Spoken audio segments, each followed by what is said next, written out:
Números primos y números compuestos. Se dice que n es un número primo y sus únicos factores divisores son números naturales, que sería el 1 y n, es decir, sí mismo. Esto quiere decir que todo número primo es aquel que es divisible por 1 y por sí mismo. Por ejemplo, el 2, el 3, el 5, el 7, el 11, el 13, el 17 y la lista continúa. Si se fijan, el 1 no es considerado número primo. El 19 es un número primo, puesto que sus factores y divisores naturales son el 1 y el 19. El 1 y sí mismo.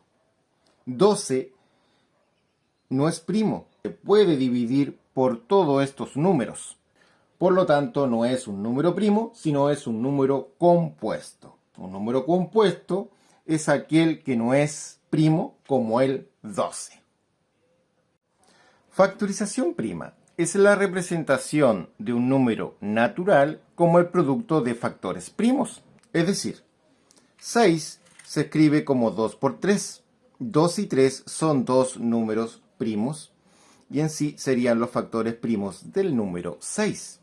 ¿Qué sucede acá para el 300? El 300 no es tan sencillo escribirlo de esa forma, porque lógicamente tiene mucho más factores primos.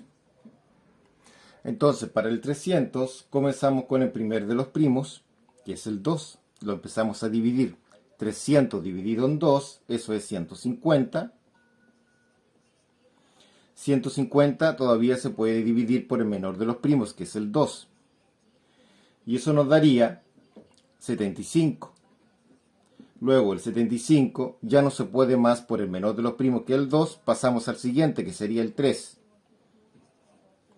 75 es divisible en 3 porque al sumar sus cifras da un múltiplo de 3. 7 más 5 son 12. 12 es múltiplo de 3, por eso que es divisible por 3. Entonces, 75 dividido en 3, eso nos daría 25. ¿25 es divisible en 3? No, es divisible en 5. ¿Por qué? Porque termina en número 5. Recuerda que la regla de divisibilidad del 5 es para cualquier número que termine en 0 o en 5.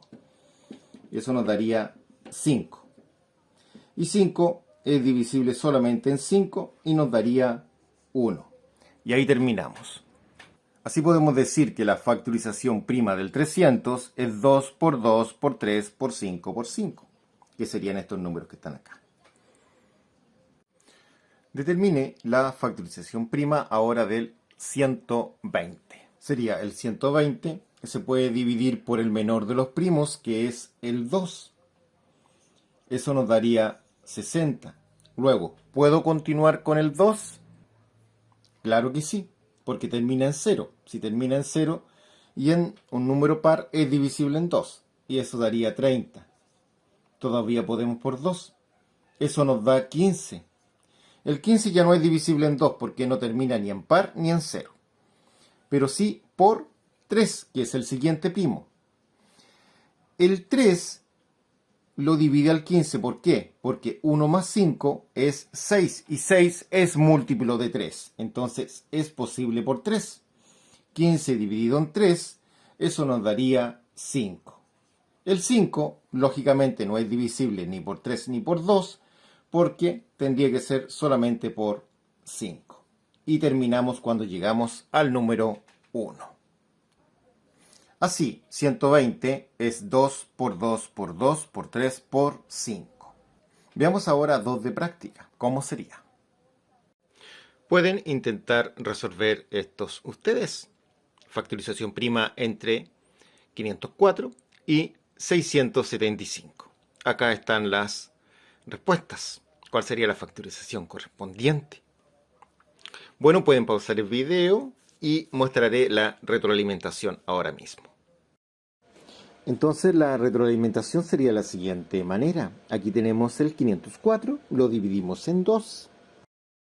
Daría 272, al dividirlo en 2 da 126, al dividirlo en 2 da 63.